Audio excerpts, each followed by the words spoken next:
Okay, so I'm going to do a demo lesson today. I'm going to preface it by saying that it's rough. It's a lesson that I've never done before, and and it seems kind of hodgepodgey. So I'm going to need some help figuring out what I can do to achieve what I want to achieve. I'm doing this lesson because my seventh graders coming up to eighth grade this year.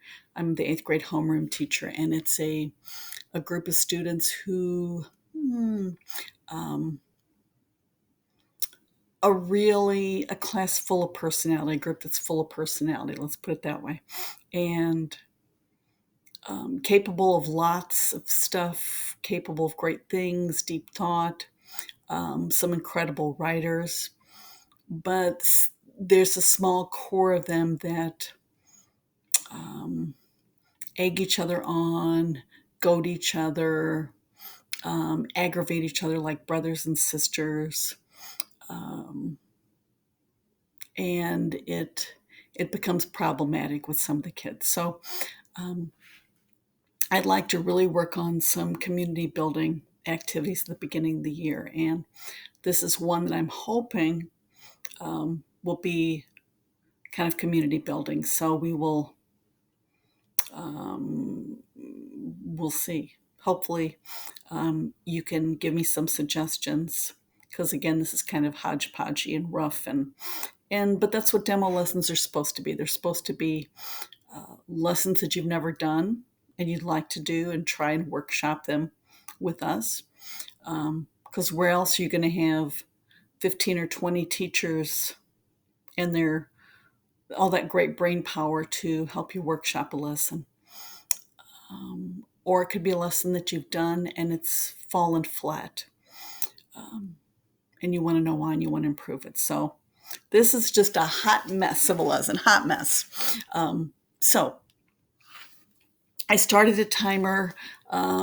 We expect the lessons to last at least 20 minutes, so we'll have a timer, and if you don't get the hand signal or the gong or whatever we decide on as a group, you need to keep talking because you have 20 minutes, and the most you have is 25. So we're going to give you probably a warning at 20 minutes saying you've got 5 more. So, do whatever you want to in those next 2, 3, 4, 5 minutes. Okay, so what we're going to be doing today, we're going to be working with a book called Fox by Margaret Wilde, and it's illustrated by Ron Brooks. And I want you to start by writing. You're going to need a piece of paper and a pencil or a pen. You cannot use a laptop or a tablet or your phone for this. So please get out a piece of paper or a pencil. And I'm going to tell you, if you don't have that right away, just wait a minute. What you're going to be doing with that paper and pen or pencil is you're going to be writing about something that you feel really passionate about. The catch is you're going to have to use your non-dominant hand. So if you're right-handed, you have to use your left hand. And if you're left-handed, you have to use your right hand. And I'm going to pause that, pause the timer, and I'm going to pause the video. I'm going to pause the video and give you a couple minutes. A minute. I'm going to give you a minute because I just want to give you a taste. So get a piece of paper, a pencil, piece of paper, and a pen or pencil, and write about something that you really are passionate about with your non-dominant hand. Okay, I think that's been about a minute, a little bit more than a minute. If I was in my classroom, we would talk about why that's so difficult to do. You really have to think, how you're moving your hand and your fingers, and it's just you have to be much more conscious. And the reason why I had you do that is Ron Brooks, and it's probably, see if I can show you a page. So what Ron Brooks did was he hand lettered all the text with his non-dominant hand. And it took him quite a while. And he did that because he wanted the reader to have to slow down to read the text, to feel Magpie's discomfort, to feel her confusion, to feel her pain.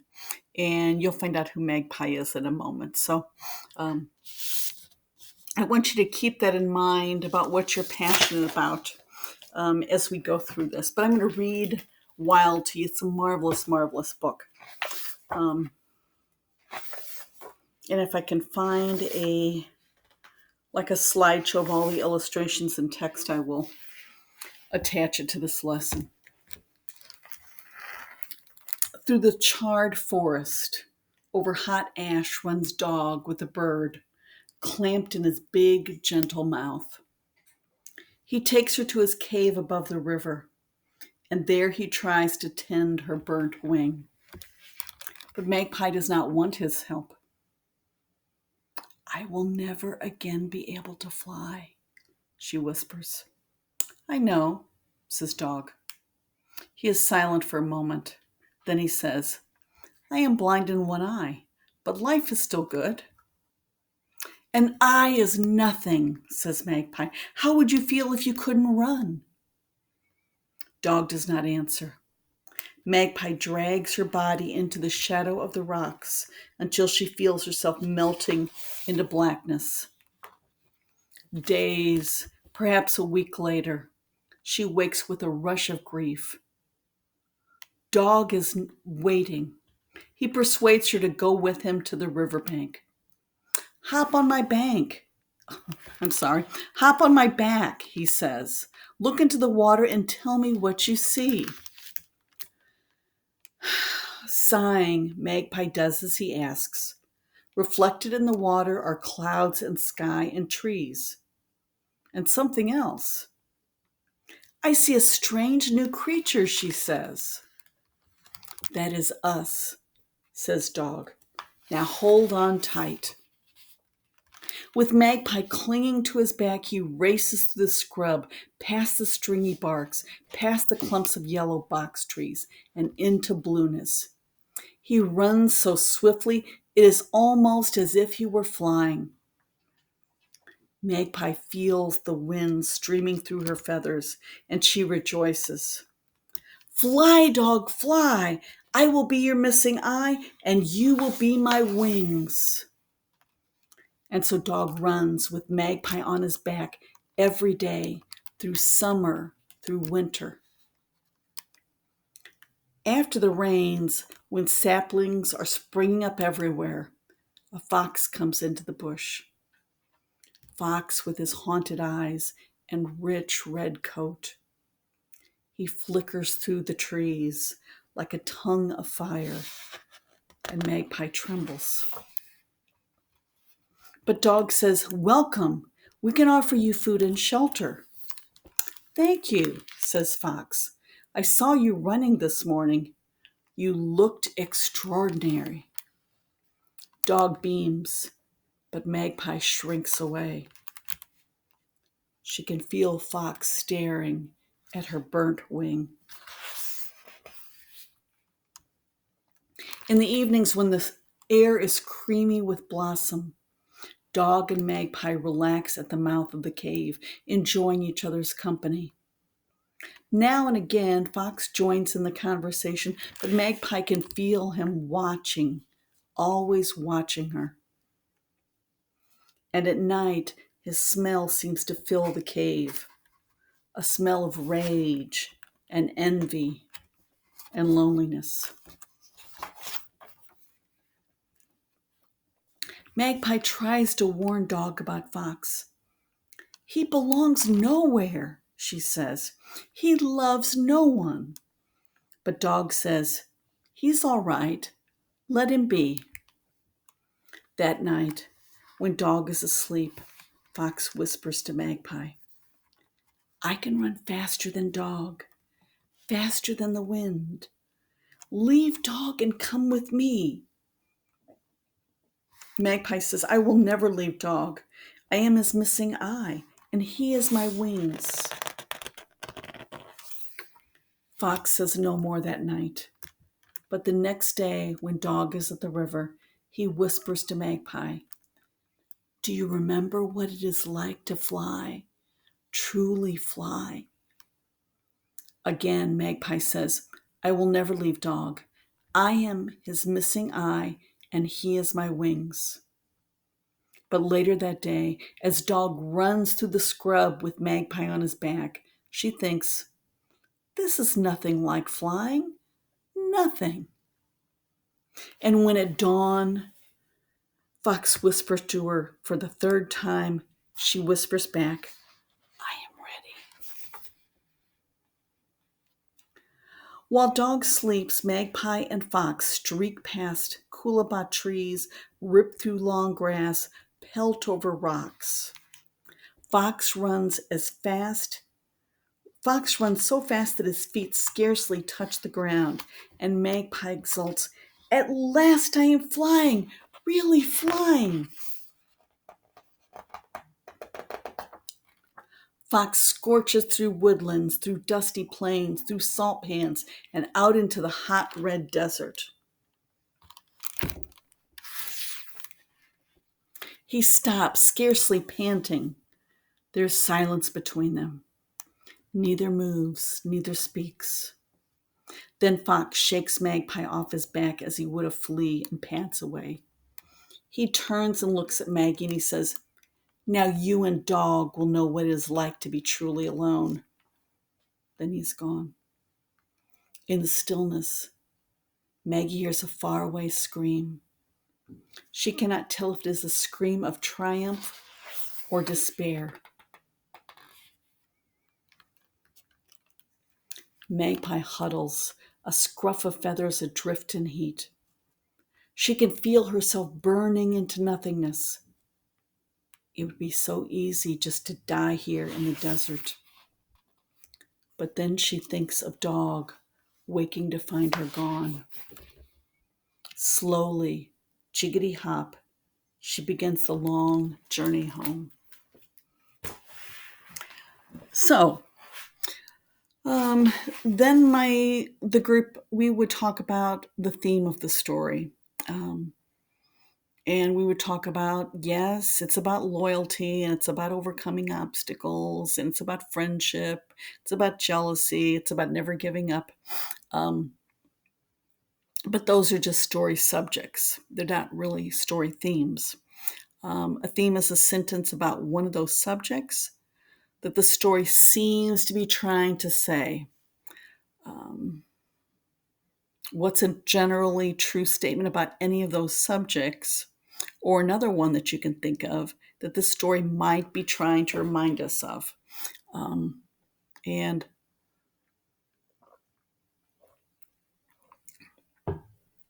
what I would have the students do, because we're going to be sitting in tables, hopefully that will work out. We've been sitting with plexiglass between groups. It's just been a crazy last year. But anyway, we're going to be sitting at tables, 4 to a table, long, like 6-foot tables. And so what I would have the students do is talk about what they think the theme of the story is, what the theme of the book is, and come up with one together collaboratively.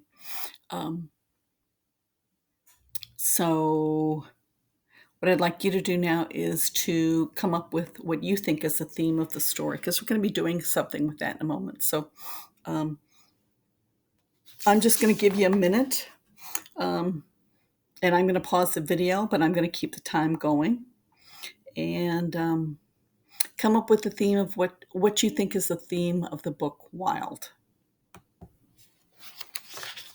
So I know that wasn't probably maybe not enough time. Certainly in the classroom, they would have more time.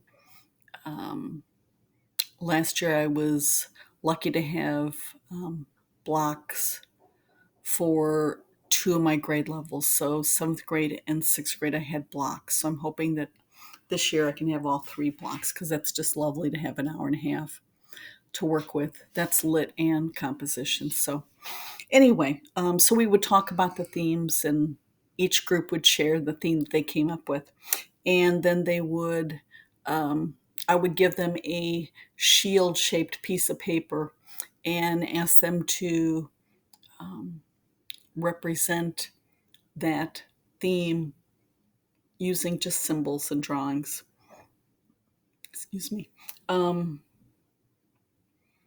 And so that's what I'd like you to do for the next couple minutes, is take the theme that you either had written or were formulating, and just on a piece of paper, can be scrap paper,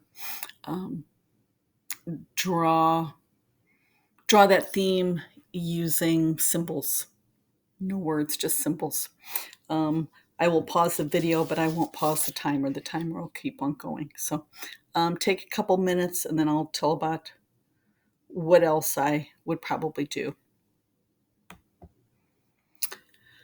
Okay, that's probably not quite enough time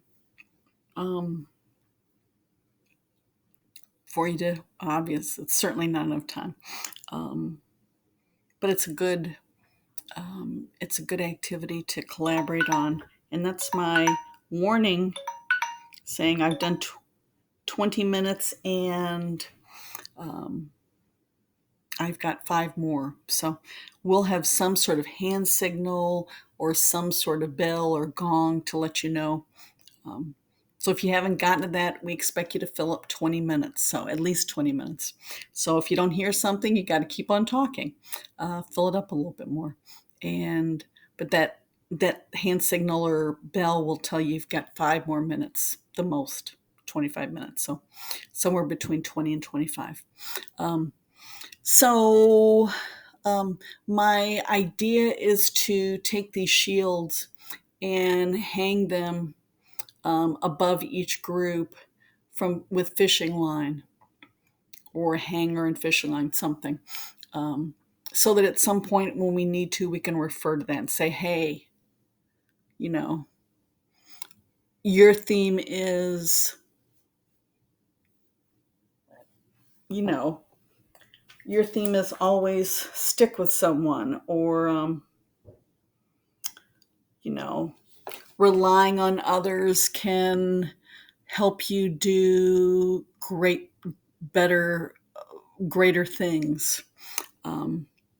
So when we need that kind of reminder, if we kind of get off track, we could go to one of those themes and just discuss it for a moment. So that's my vision for the shields.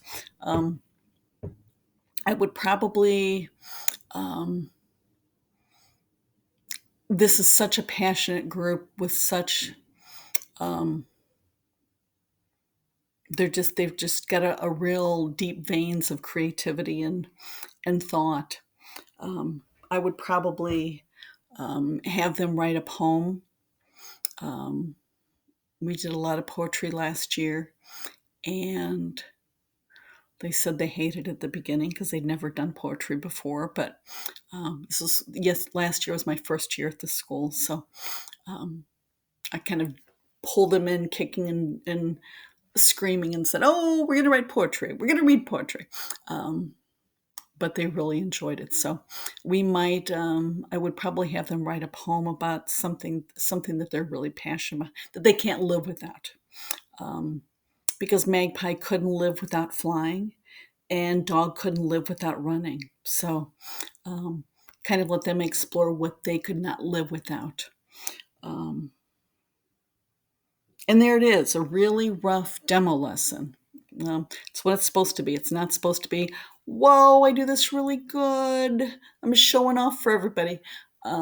It's a chance to workshop something, or to improve on something that didn't work the way you wanted it to. So this is a brand new lesson. So I need some feedback. What should I add? I know it's kind of choppily put together. What can make it more seamless? So yeah, explaining what the rationale is, what you want from the lesson, and what kind of feedback you want helps a lot for the rest of the group, because then we kind of see your endpoint, and we know what kind of direction to nudge you in. So that is the end of my lesson.